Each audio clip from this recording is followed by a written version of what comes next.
नमस्कार मित्रों, आपका डॉक्टर आलोक चांटिया AIR इंडिया चैनल पर स्वागत है। प्रजातंत्र कितना खूबसूरत शब्द, जिसके लिए यह कहा गया है कि जनता का शासन जनता के द्वारा जनता के लिए। क्या इस प्रजातंत्र के शब्द में बिंधा हुआ लोकतंत्र का सबसे बड़ा पर्व चुनाव, जो भारत में अभी अभी समाप्त हुआ और उसमें जिस तरह से परिणाम आए, क्या वह लगता है कि वह दो पार्टियों के बीच का मुद्दा है? क्या वह चुनाव का मुद्दा है, या फिर जैसे शरीर की एक इकाई कोशिका होती है, वैसे किसी भी देश की इकाई वहाँ का नागरिक होता है। उस नागरिक की सोच को परिलक्षित करने वाला यह चुनाव साबित हुआ है। और या ये कहें कि उस नागरिक के द्वारा अपने मानवाधिकार की स्थापना और अपने मानवाधिकार हनन के आकलन को ध्यान में रखते हुए जो परिणाम दिए गए हैं, वह मुख्य रूप से एक मानवाधिकार की स्थिति को समझने का बहुत अच्छा उदाहरण है। क्योंकि मानवाधिकार हमेशा से रहा है, परोपकाराय धर्मिदम शरीरम, परोपकार के लिए यह शरीर बना है। लेकिन जब राष्ट्र राज्य की संकल्पना में उपनिवेश काल में शासन का एक प्रजातांत्रिक स्वरूप उभरा और उसमें राज्य की संकल्पना में सरकार को बनाने का मौलिक और इकाई अधिकार नागरिक को मिला, जिसमें वह अपने मतों का प्रयोग करके किसी भी सरकार को एक निश्चित समय यानी 5 साल के लिए सदन में भेज सकता है। तो उस स्थिति में नागरिक के पास हर 5 साल पे अपने इस आकलन को करने की एक अभूतपूर्व क्षमता प्राप्त हो गई कि उसके गरिमापूर्ण जीवन, उसके मानवाधिकार की स्थापना के लिए जिस सरकार को उसने अपने मत को देकर चुना है, वह उस पर कितनी खरी उतरी है, या अगर खरी उतरी भी है तो उसकी देखा देखी अगर अब अगली बार दूसरी सरकार आने की इच्छा रखने वाली पार्टी या समूह के लोग उससे बेहतर सुविधा देने की बात कर रहे हैं, तो अच्छी होते हुए भी जनता इकाई के रूप में अपने मानवाधिकार और गरिमापूर्ण जीवन को ज़्यादा बेहतर बनाने के लिए अपने मतों का प्रयोग उस पार्टी के लिए कर देती है। और यही मानवाधिकार की स्थापना और मानवाधिकार में गरिमापूर्ण जीवन का जो चक्रीय सिद्धांत है, वह हमें वर्तमान के भारत के चुनाव में दिखाई दे रहा है। जब 10 दिसंबर 1948 को सार्वभौमिक मानवाधिकार घोषणा पत्र चार्टर लागू हुआ था यूएनओ के द्वारा, और उसमें इस बात के पहले अनुच्छेद में कहा गया था everyone is born free and equal. उस इक्वलिटी की बात, उस फ्रीडम की बात का आज जो विस्तार हमें भारत जैसे देश में दिखाई दे रहा है, और उस विस्तार को जिस तरीके से संकीर्णता प्रदान की गई है कि तुम क्यों नहीं राजा बन सकते हो, और हर नागरिक को किसी मौलिक आवश्यकताओं की पूर्ति के बजाय किसी समूह या किसी पार्टी ने इस तरह से उत्प्रेरित किया है कि तुम्हें दूसरी जाति के अनुपात में क्या मिल रहा है, तुम्हें किसी दूसरे धर्म के अनुपात में क्या मिल रहा है,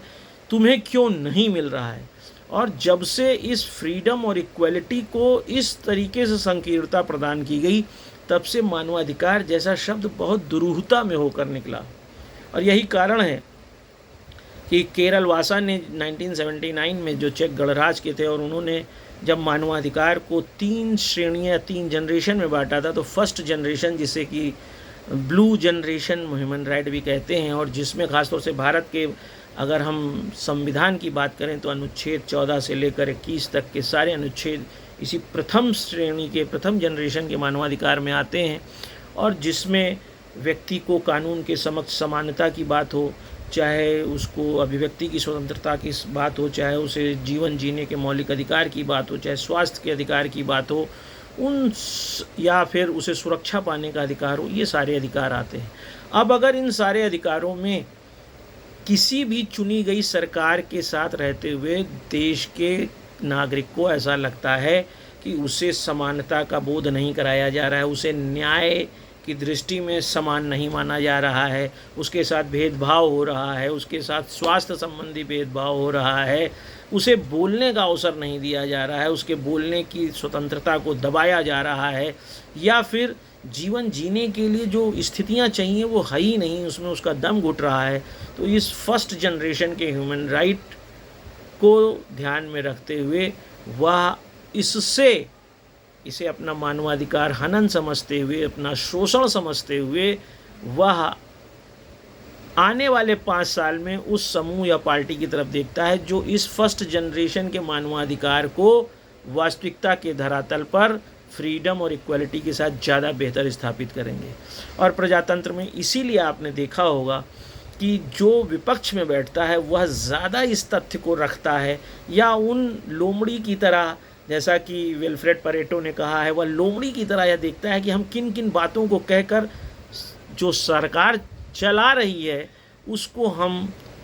धूमिल कर सकते हैं या उसकी स्थिति को गिरा सकते हैं। और ऐसे में वह विपक्ष जनता के बीच यह रखता है कि आपकी समानता का हनन हो रहा है, आपकी अभिव्यक्ति का शोषण हो रहा है, आपके जो जीवन जीने का गरिमापूर्ण स्तर होना चाहिए वो नहीं है। और अगर इस तरह के बार बार कहे जाने वाले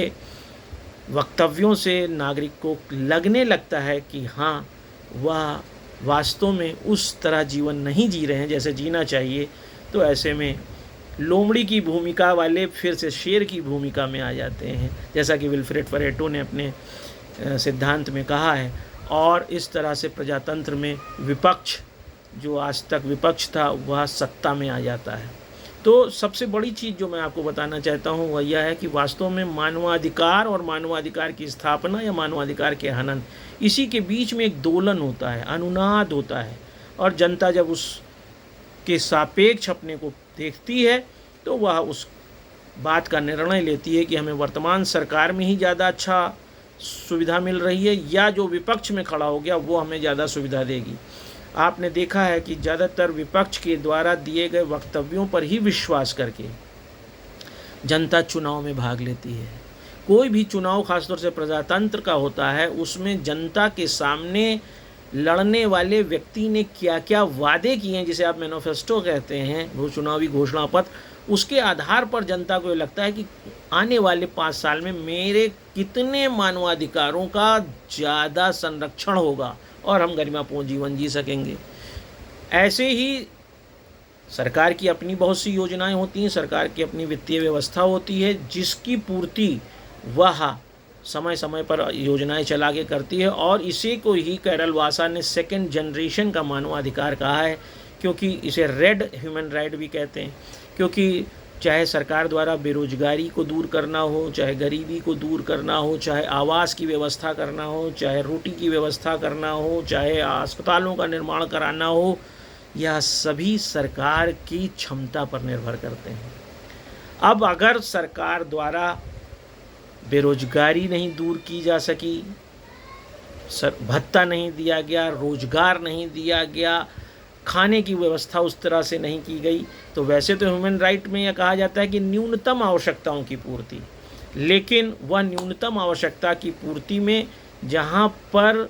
सापेक्षता का सिद्धांत काम करने लगता है, जब एक जातीय समूह या एक धार्मिक समूह यह देखता है कि हमारी अपेक्षा दूसरे जातीय समूह या दूसरे धार्मिक समूह को ज़्यादा सुविधाएं दी जा रही हैं, ज़्यादा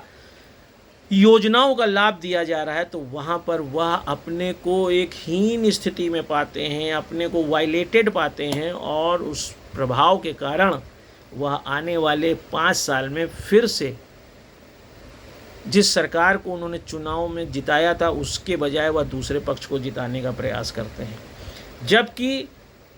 सच यह होता है कि जो सेकंड जनरेशन का मानवाधिकार है वह पूरी तरह सरकार की क्षमता और वित्तीय संसाधनों पर निर्भर करता है। वर्तमान में जो भारत जैसे देश का चुनाव है, जिसमें विपक्ष द्वारा यह भी आरोप बराबर लगाया गया और जनता को समझाया गया कि देश कर्जे में डूबा है और लाखों हजार करोड़ों रुपया कर्जे में हुआ है,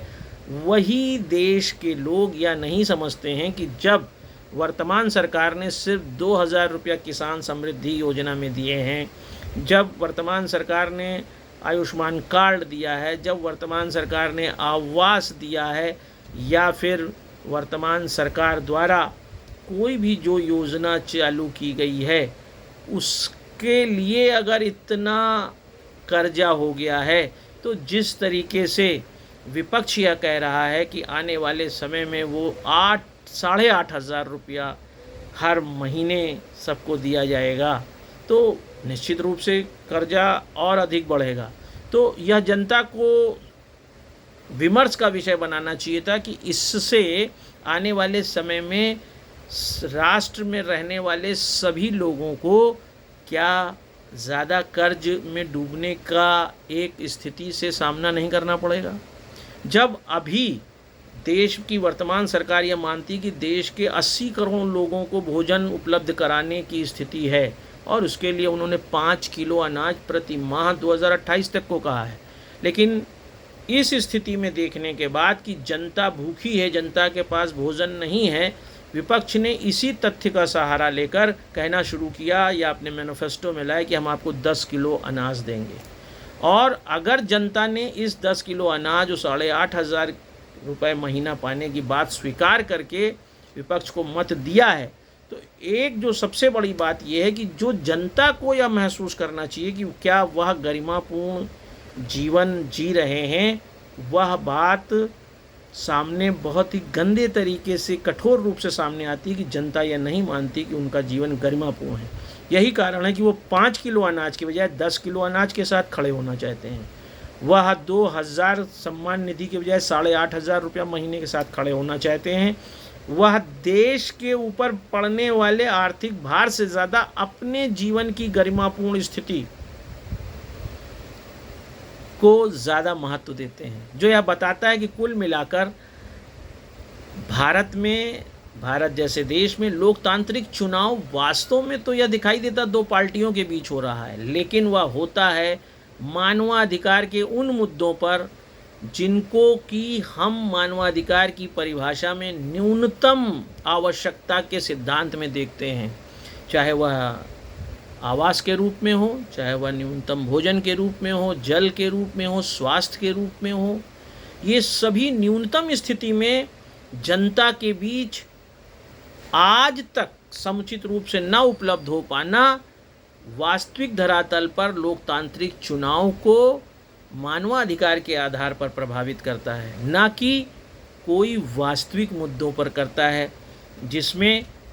चाहे वह राष्ट्रीय सुरक्षा की बात हो, चाहे अंतर्राष्ट्रीय सुरक्षा की बात हो, चाहे अंतर्राष्ट्रीय व्यापार की बात हो, इन सभी, चाहे शिक्षा की बात हो, इन सभी बातों के बजाय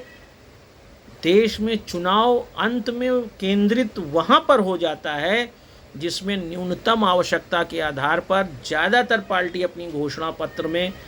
खाना देने की बात, आवास देने की बात करके जनता को इस बात का लोभ संवरण पैदा करती हैं कि तुम्हारे मानवाधिकार और तुम्हारी उस न्यूनतम आवश्यकता की पूर्ति हम ज़्यादा बेहतर तरीके से कर सकते हैं। और यही कारण है कि मैंने यह वीडियो बनाया है। आपको इस वीडियो से समझना चाहिए कि देश में चुनाव मुख्य रूप से मैनिफेस्टो में कुछ भी लिखा हो, लेकिन होता है वह मानवाधिकार और मानवाधिकार हनन के बीच में ही। किस सरकार ने मानवाधिकार की स्थापना किया नागरिकों की और किसने हनन किया, या जो सरकार अगली आएगी वह कितना मानवाधिकार की स्थापना करेगी, इसी पर प्रजातंत्र का चुनाव होता है, भारत जैसे देश का चुनाव होता है। चुनाव के जो परिणाम आए हैं वह भी इस बात को स्थापित करते हैं कि देश की जनता ने प्रथम जनरेशन के मानवाधिकार और सेकंड जनरेशन के मानवाधिकार को ध्यान में रखकर ही जनादेश दिया है। और यही कारण है कि एक अस्थिरता का माहौल फिर पैदा हुआ है, जो जनता मानवाधिकार के आईने में न कल देखती थी न आज देखती है। सबसे महत्वपूर्ण बात जो होनी चाहिए, स्थिरता। और जिस मानवाधिकार जो थर्ड जनरेशन का मानवाधिकार है, जिसमें वो मत का प्रयोग अपने करता है, जनता का शासन जनता के द्वारा जनता के लिए स्थापित करता है, उसका प्रयोग करने में उसे अपने मस्तिष्क के उस स्थिति का प्रयोग करना चाहिए जिसमें तर्क होना चाहिए था, जिसके कारण वह ह्यूमन बीइंग कहलाता है। बीइंग का मतलब हाउ टू रिस्पॉन्ड। आप एक तर्कशील मानव हैं। तर्क के आधार पर यह बात होनी चाहिए कि राष्ट्र की सबसे बड़ी आवश्यकता क्या है। लेकिन उन सब से इतर थर्ड जनरेशन के मानवाधिकार में जो मत देने का अधिकार है, उसका जिस तरह से प्रयोग व्यक्ति अपने धर्म के आधार पर, जाति के आधार पर अपने जीवन जीने के लिए आवश्यक संसाधनों के आधार पर लड़ रहा है, उसके कारण जो चुनाव का केंद्र बिंदु है वह सिर्फ और सिर्फ मानवाधिकार रह जाता है। क्या आपको नहीं लगता कि आप सिर्फ अपने मानवाधिकार हनन के लिए अपने मतों का प्रयोग करते हैं, या मानवाधिकार की स्थापना के लिए अपने मतों का प्रयोग करते हैं, या फिर आप देश के उत्पादन, देश की सीमाओं की सुरक्षा, अंतर्राष्ट्रीय संबंधों पर भी कभी सोचते हैं? शायद आपको यह सोचना होगा, और यह वीडियो मैंने इसीलिए बनाया कि अगर आपको लगता है कि यह बात गलत है, मानवाधिकार का इससे कोई लेना देना नहीं, ये स्वतंत्रता का वह खेल है जिसमें खुले चित्त से आदमी बस मत देने जाता है, तो कमेंट ज़रूर करिए ताकि मेरा विज्ञान बढ़े। और जो यह अनुनाद है, जो दोलन चलता है मानवाधिकार और मानवाधिकार हनन, एक तरफ मानवाधिकार की स्थापना की बात करके एक सरकार आती है, दूसरी तरफ मानवाधिकार हनन की बात करके लोमड़ी की तरह विपक्ष लगातार प्रहार करता है, और उस प्रहार करने में सामूहिक मन का सिद्धांत जो इमाइल दुर्खीम ने दिया है, उसके आधार पर वह अगर जनता को प्रभावित कर लेते हैं और जनता को लगता है कि विपक्ष को मौका देना चाहिए, और फिर विपक्ष को मौका मिलता है, फिर जो सत्ता में पार्टी थी वह बाहर हो जाती है, और वह पार्टी फिर बताती है कि क्या गलत हो रहा है, कैसे महंगाई बढ़ रही है, कैसे बेरोजगारी बढ़ रही है। और अगर इन्हीं को करके बार बार सरकारों का बदलना और आना जाना लगा है, तो मानवाधिकार हनन और मानवाधिकार के प्रथम श्रेणी के जनरेशन के मानवाधिकार के अलावा चुनाव कुछ भी नहीं है। फोर्थ जनरेशन, थर्ड जनरेशन, जिसमें थर्ड जनरेशन में जिसमें इन्वायरमेंट भी आता है, जिसमें पर्यावरण की सुरक्षा की बात आती है, उसको भी हमें सोचना चाहिए। उस मानवाधिकार की स्थापना के लिए हमें मत देना चाहिए था। हमें फोर्थ जनरेशन की भी बात करनी चाहिए, जिसमें अब आप देखते हैं AI आ चुका है, वर्चुअल वर्ल्ड में बहुत परिवर्तन हो चुका है, हम उसके लिए काम करते, लेकिन ऐसा अभी कुछ नहीं है। और प्रजातंत्र में इन बिंदुओं पर हम मत अभी नहीं कर रहे हैं, हम सिर्फ फर्स्ट और सेकंड जनरेशन के मानवाधिकार पर खड़े हुए हैं। फर्स्ट में हम ये कहते हैं कि हमारे साथ बुरा क्या हो रहा है, सेकंड में हम सरकार पे आरोप लगाते हैं कि उसने हमारे लिए क्या नहीं किया, और इसी आरोप प्रत्यारोप मानवाधिकार के हमको विजयी बनाते हैं और सदन पहुंचाते हैं। अगर आपको यह बात समझ में आती है तो इसे दूर तक ले जाइए, ताकि मानवाधिकार के आईने में लोकतंत्र में चुनाव कैसे होता है इसके बारे में एक विशद विमर्श हो सके, व्याख्या हो सके। और मैं आलोक चांटिया अखिल भारतीय अधिकार संगठन के लिए फिर किसी अच्छी बात पर आपके साथ रहूं। नमस्कार।